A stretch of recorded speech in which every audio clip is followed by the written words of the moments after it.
So there's lots to consider for MPs in Ottawa when the new parliament opens on Thursday. National unity and restless premiers, the challenges of a minority parliament, and a speech from the throne on Thursday that will give us a first indication of how the Liberals plan to govern. Pam Damoff is the Liberal MP for Oakville North Burlington. She joins me from her riding today. And with me in our studio is John Nader. He's the Conservative MP for Perth Wellington in Ontario and the new Deputy House Leader for the official opposition. Congratulations on that. And Laurel Collins is the newly elected NDP MP for Victoria and her party's critic on the environment. Good to see you as well. Thanks for being here. Pam Damoff, let me start with you if I can. We heard from the premiers today. They've got a list of 4 priorities they want for the Prime Minister, including more money for healthcare, more money for provinces and fiscal stabilization when they hit a rough patch, such as is the case in Alberta. How does the Prime Minister, do you think, need to deal with these demands from the provinces?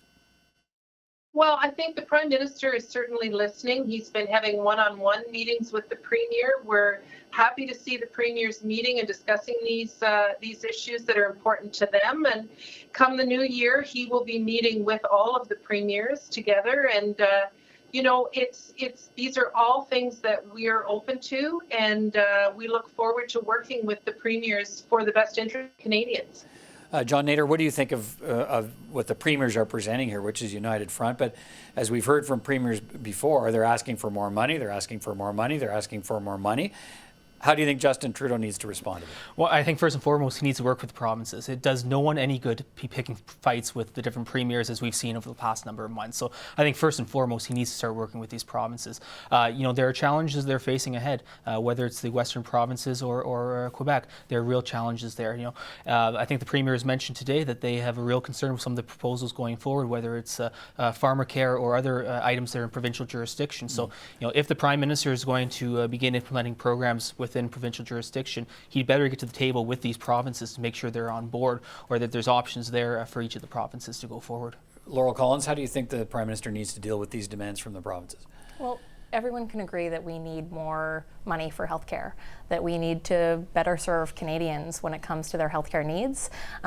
So we want to see more investments in healthcare, and we also want to see universal pharmacare. And Canadians have been asking us to work together, whether that is the members of Parliament here in Ottawa or provincial leaders across Canada. We need people to come together to really meet the needs of Canadians. I think we expect to hear a nod from the Prime Minister on pharmacare in the throne speech. I'm not sure to what extent. It was part of the Liberal campaign, and so we'll see what he has to say, but we know it's priority number 1 for the NDP.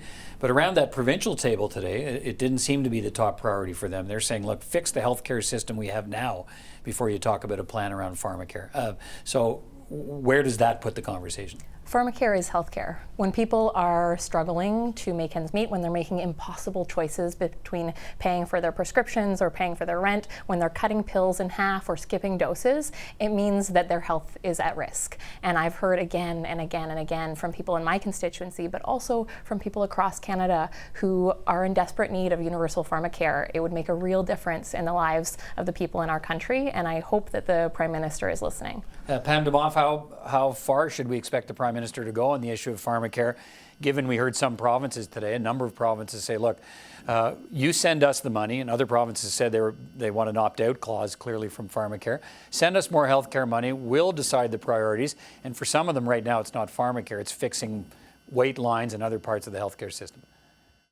Well, I mean, the NDP and the Liberals are in total agreement on this part of it, that pharmacare is healthcare. And there's certainly a role for the federal government to play in healthcare, and we plan to do that. We talked about it during the election campaign, and we've already taken action on reducing drug prices because we do know that people are not filling their prescriptions. And quite frankly, a lot of times it's women because they're in precarious work where they don't have a private plan, and so they have a heart attack, they're prescribed beta blockers, they can't afford them, they don't take them, and it's more expensive. If you look at the House of Commons committee report, if you look at Eric Hoskin's report, it's quite clear that the cost of the healthcare system is actually higher when we don't have people don't have access to drugs. So it actually is a savings of billions of dollars to the healthcare system when people do have access to the drugs they need when they need them.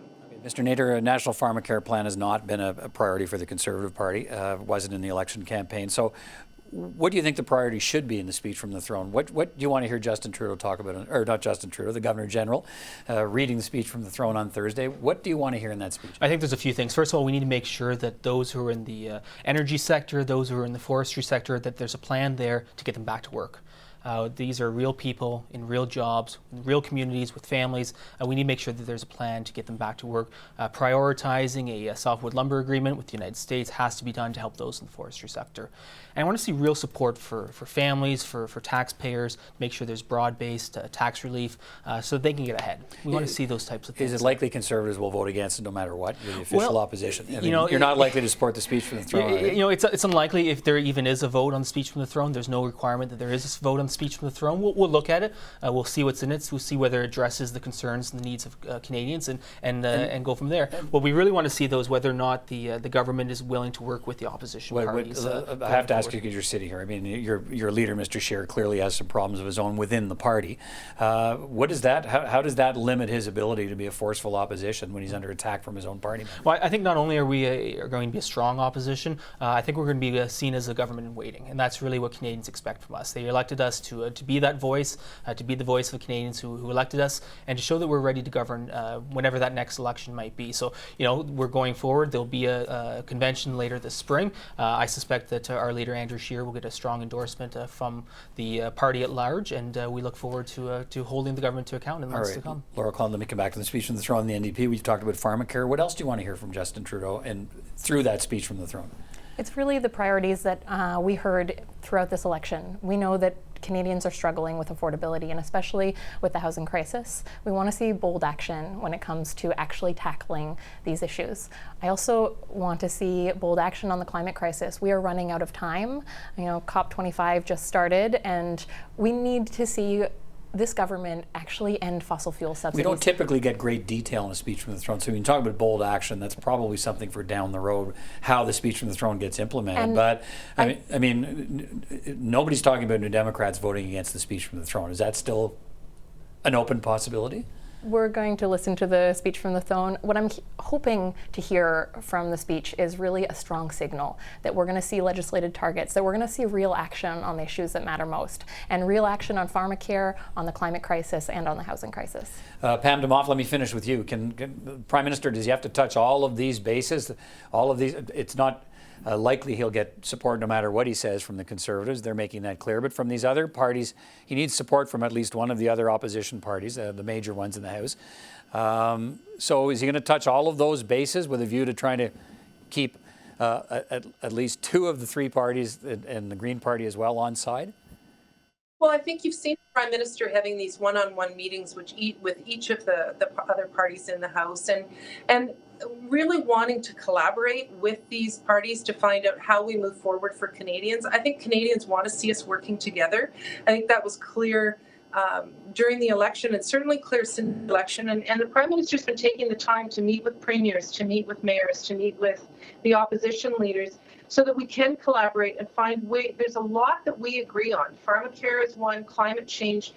You know, the majority of Canadians voted for us to take action on climate change when you look at the parties that were elected to the House of Commons. Taking action on firearms, taking action for the middle class.